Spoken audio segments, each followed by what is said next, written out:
Sr. Dom José Ornelas, muito obrigada por participar neste espaço conjunto de entrevista Renascença Eclésia. Antes de mais nada, muitos parabéns. Obrigado. O que é para si, qual é o significado que tem para si esta eleição? Bem, primeiro foi uma confusão.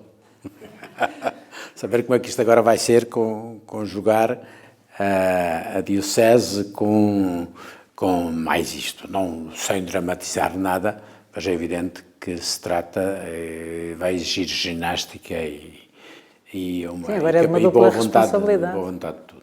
Segundo, é nesse sentido também a reflexão que eu fiz também de imediato é esta. Também eu sou bispo da quarta diocese maior do país em termos populacionais. É uma diocese que me fascina e com a qual me identifico muito bem, e é nessa qualidade também que me é pedido para ser Presidente da Conferência Episcopal, porque senão não é. Quer dizer, não existe um bispo que cai do céu para ser Presidente da Conferência, tem de ser um bispo de uma das dioceses, e, portanto, e os outros colegas que poderiam ser também hipóteses também estão igualmente assoberbados também de muito trabalho. Ser de Setúbal tem um significado particular, o facto de ser uma diocese periférica ou assim considerada? Quer dizer, eu não sei, acho que ser de Setúbal não é Setúbal que fica em evidência a Conferência Episcopal, quer dizer, eu não sou mas não deixo de ser bispo de Setúbal, mas sou o presidente da conferência neste momento. É uma ideia que me tenho de me ir entrando na cabeça e de vir olhar para a Igreja em Portugal de uma forma global. Não posso abstrair que sou bispo de Setúbal e, portanto, essas duas dimensões têm de ser sempre conjugadas, mas isto é muito importante também no ser Igreja.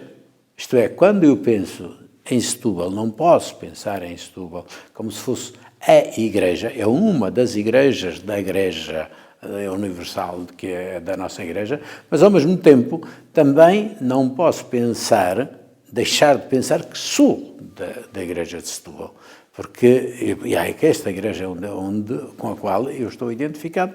Mas estas coisas não entram em contradição, são dois níveis que se juntam para formar a rede que nós somos. Mas quando o Santo Padre, por exemplo, o Papa Francisco fala muito que é fundamental a Igreja sair para as periferias, a realidade de Setúbal também toca muito esse âmbito que o Papa diz que muitas vezes está esquecido. O senhor mesmo diz que acha que foi eleito por causa da sua experiência no terreno.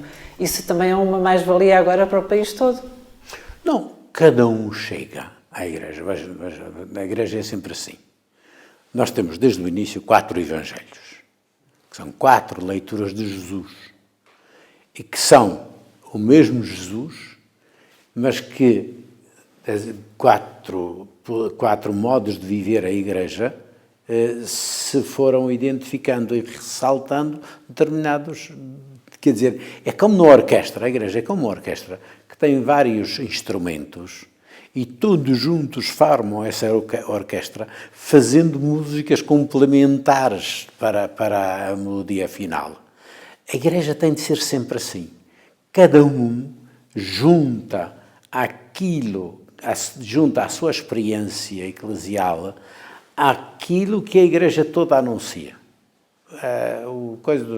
A narração dos discípulos de Emaús é precisamente isso.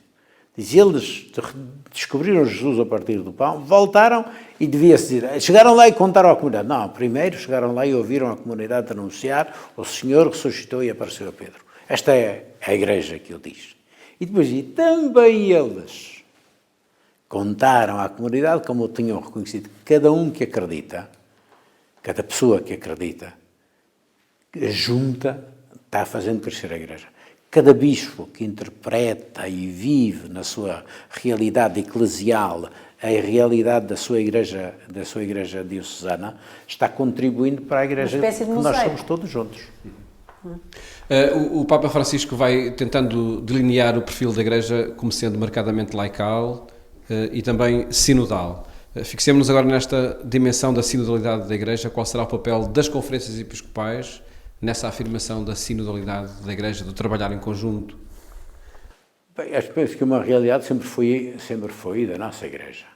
Quer dizer, nós fomos, e felizmente na Igreja Católica, acentuamos a realidade da unidade e do sucessor de Pedro como centro e desta unidade, que é feita pelo Espírito, mas que tem a sua concretização na figura do Papa, como sucessor dos apóstolos, sucessor de Pedro. Por outro lado, as igrejas ortodoxas, por exemplo, acentuaram as outras sedes apostólicas originais, como igrejas irmãs. Digamos, a primazia do bispo de Roma não é totalmente posta em causa por estas igrejas, também pelas igrejas saídas da Reforma. Agora, que se deve rever um bocadinho tudo isso, isso é muito importante. Mas também dentro da Igreja Católica é importante termos isto presente. A sinodalidade não é inimiga, bem pelo contrário, da unidade.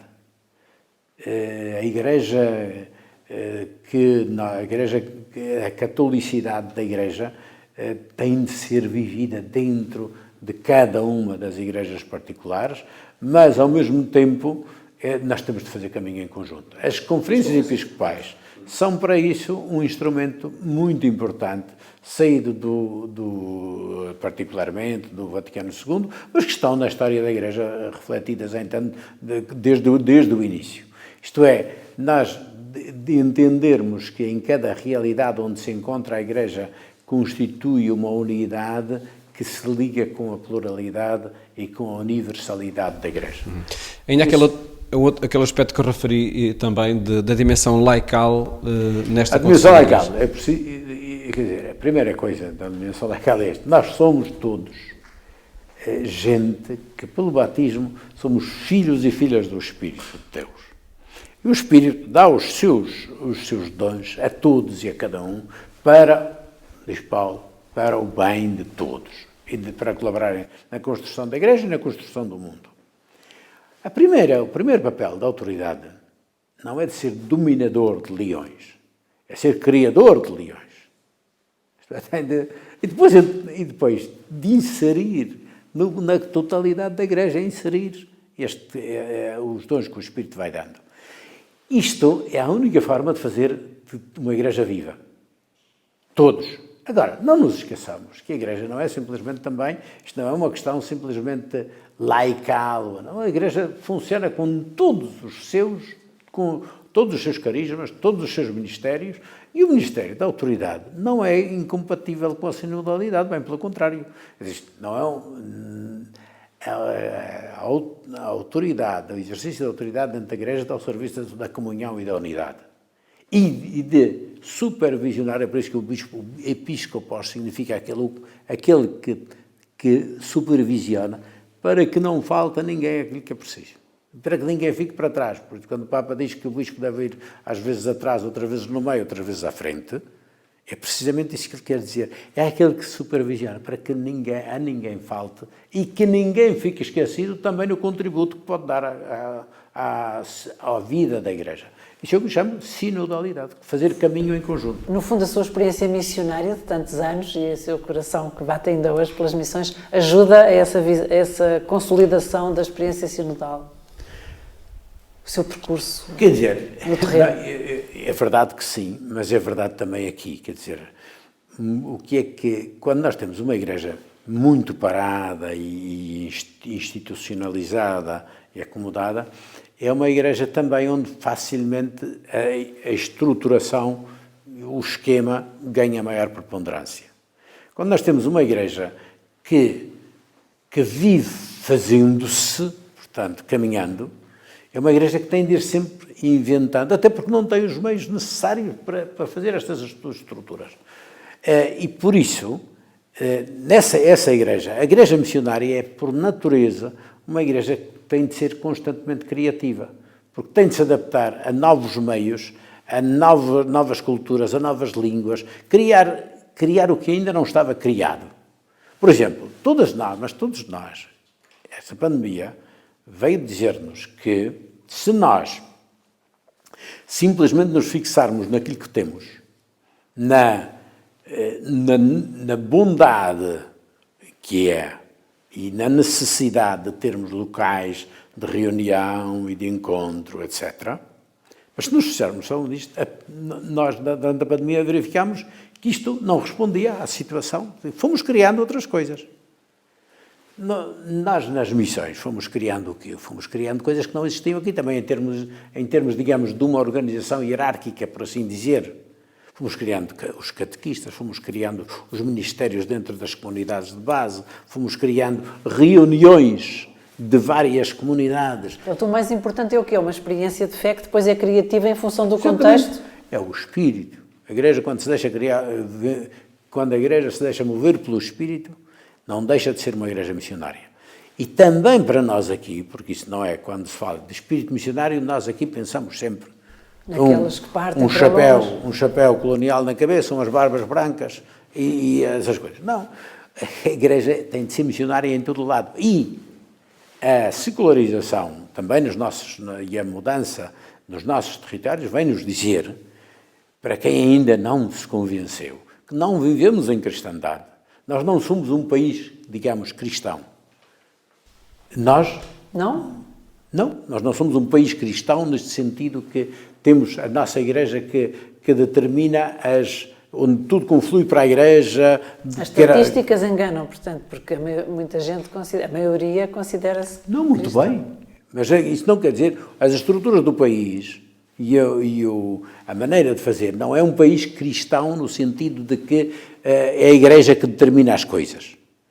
Agora, nós temos de perceber, e eu na situação de Setúbal que tem a maioria que de facto das pessoas que se considera crentes, mas que frequentam a igreja, são uma minoria muito pequena. Ora, isto significa que o nosso espírito missionário é tão necessário aqui como na África. Aliás, os países mais cristãos, desse ponto de vista, não são já os europeus. Se calhar ainda é mais difícil do que na África evangelizar aqui. Há também necessidades que surgem, que exigem à Igreja criar respostas para este tempo, para ultrapassar problemas que tem, como, por exemplo, as Comissões de Proteção de Menores. Que trabalho foi este feito através do Vaticano e, sobretudo, envolvendo todas as dioceses nesse processo? Bem, este é um chamamento a toda a Igreja. E as Comissões de Proteção de Menores vêm ao encontro de uma situação que não é simplesmente eclesial. E não é simplesmente a questão dos abusos sexuais ou do clero, ou do que quer que seja. E é um problema mundial, onde o principal foco de preocupação não são verdadeiramente os ambientes eclesiais, que também existem. E, infelizmente, não posso garantir que não vão continuar a existir. O que nós temos é de ter maneiras... Estas comissões vão ajudar a ultrapassar esse problema? E é para isso que foram criadas. Para criar uma mentalidade de dizer de criar esquemas de detecção e de ajuda para obviar, criar uma mentalidade de intolerância a este estado de coisas. E quem diz a nível infantil das pessoas fragilizadas, e aí entra também todo o drama da violência familiar contra quem quer que seja, contra crianças, contra adultos, contra pessoas de idade, que são outro setor que também a sociedade tem de tratar. É uma mudança cultural que é preciso. Eu vejo estas comissões não tanto como simplesmente prontas para intervir em caso de avaria, mas sobretudo manter sãos os nossos ambientes. E este é que é importante, não só os nossos ambientes, mas como contributo dado à sociedade de chamar a atenção e de formar para uma outra cultura de respeito para com as pessoas. Sr. Dom José, passamos agora a alguns temas de atualidade também, temos falado de atualidade até aqui, mas de qualquer modo acaba de sair também uma análise da própria Conferência Episcopal sobre a situação do país pós-pandemia. Muito brevemente, que desafios é que o senhor vê depois desta situação em que estivemos confinados e que Que aspectos positivos poderão sair daqui? Olha, bem, o documento que foi aprovado na Assembleia dá-nos já muitas perspectivas a esse nível. E, desde logo, um dos primeiros elementos de valorização que daqui saíram são vários que foram ditos: a primazia da vida, a convergência de valores em torno deste valor, não só para a vida, mas também para os meios que defendem a vida, desde logo os serviços de saúde, a organização da sociedade, etc., a atenção aos mais frágeis. E, portanto, isto são parâmetros muito, muito importantes, que penso que, se nós o vivermos assim, podemos tirar lições. Seremos capazes ou não, está para ver. A própria convergência internacional, de política interna e internacional, a este nível, acabou por ser interessante, mas ao mesmo tempo por revelar também sistemas de interesses que já estão passando ao lado. E isso é dramático de ver. Mas não preocupa, por exemplo, no Parlamento agora a questão da eutanásia voltar? Parece também, que apareceu como se nada fosse até aqui. Mas, quer dizer, há a questão da eutanásia e, claramente, que acho que estar a discutir a eutanásia neste sentido é um punho no estômago.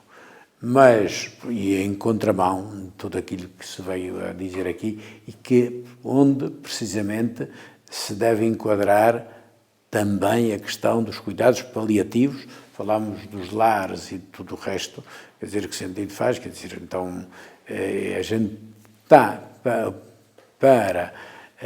com os cuidados paliativos, com estas instituições e a sua dinamização, para criar um ambiente onde possam as pessoas ter o gosto de viver. E isto é que é importante. Agora, portanto, vir a pôr a questão da eutanásia aqui é concretamente um contraponto.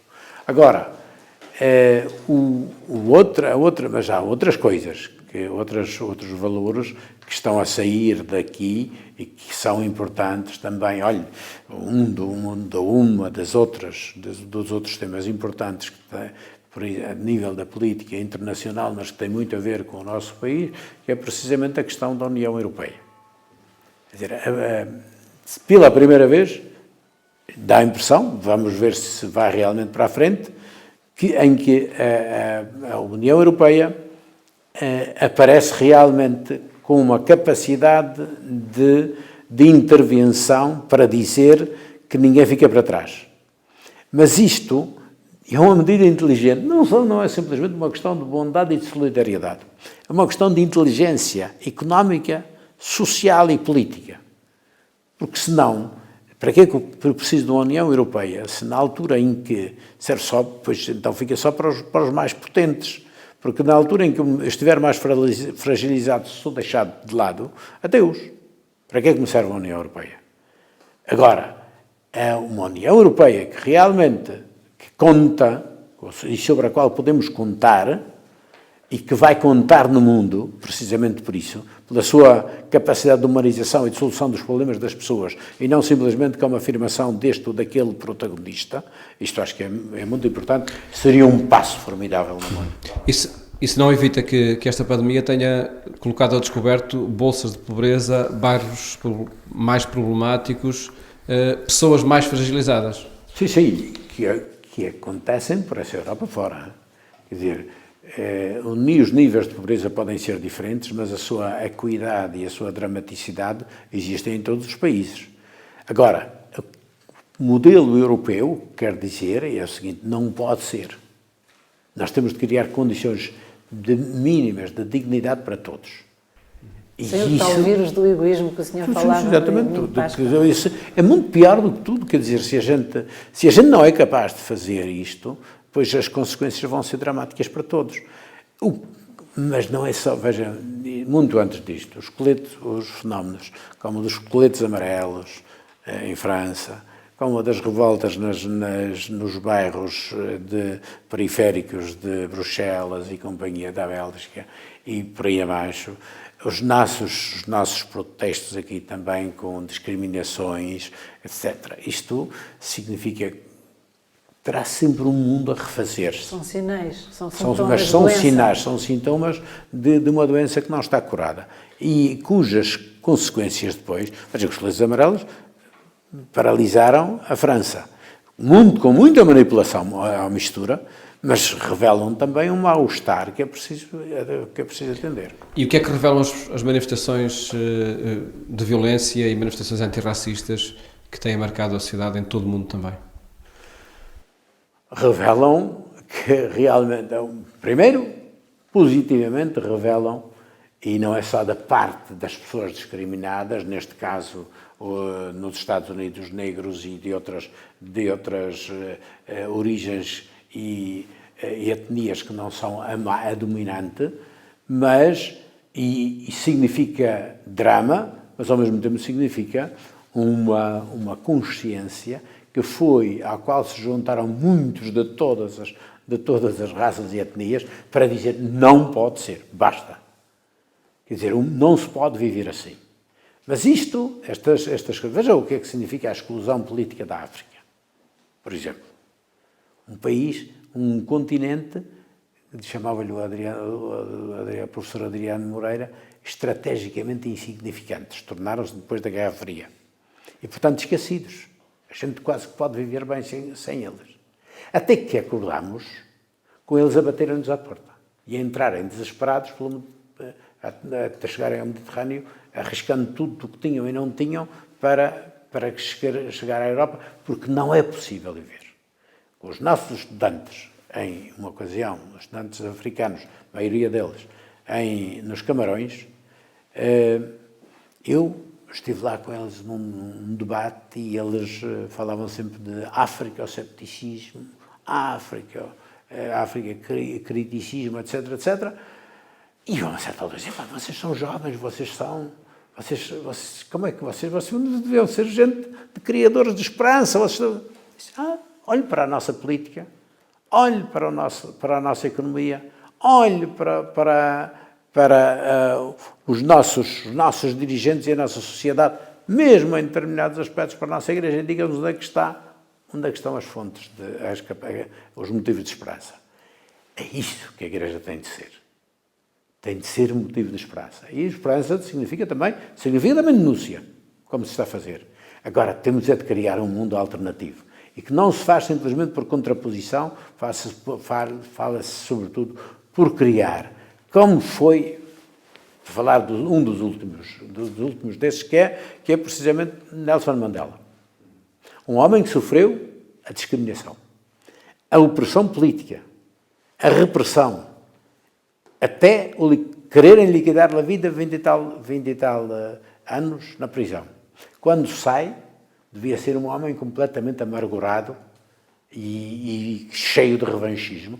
É um homem que fez com que um país se erguesse e começasse a dar passos significativos na integração e na criação do novo país e do novo mundo.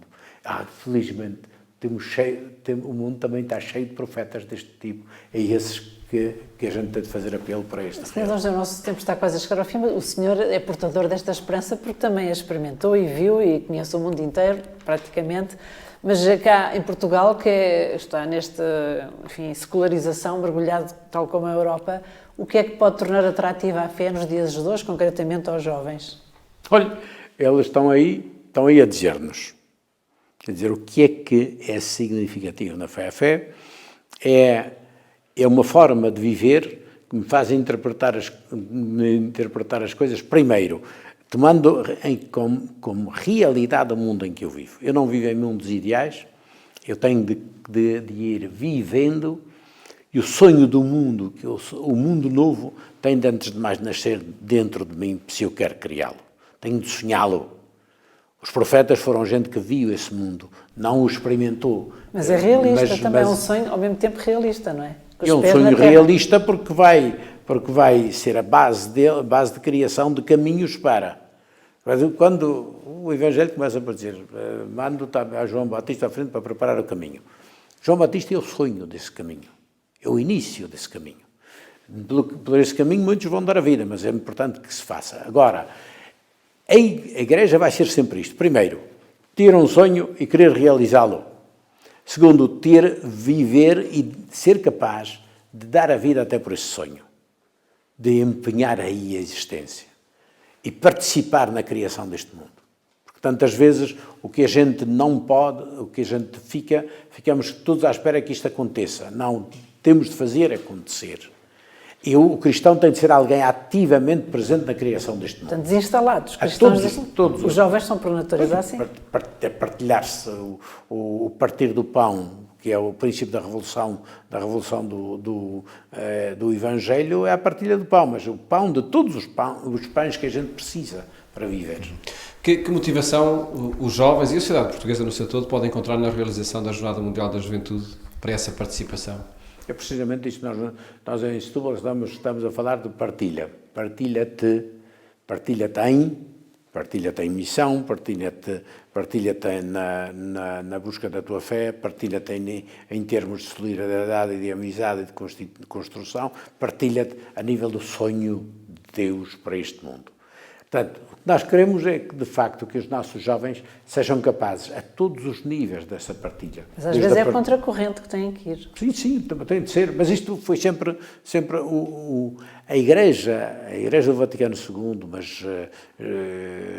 mas particularmente aí que tinha nascido, a Igreja da Ação Católica, dos movimentos da Ação Católica, foi o quê? Foi precisamente o levantar-se para estar ativos na construção da sociedade. Não como senhores, mas como servos que realmente, pelo seu testemunho de vida e pela sua capacidade, são capazes de viver, de anunciar, e de partilhar. A Igreja tem de ser, em si, no seu modo de viver, de existir, tem de ser um laboratório do mundo novo que Deus sonha para a humanidade.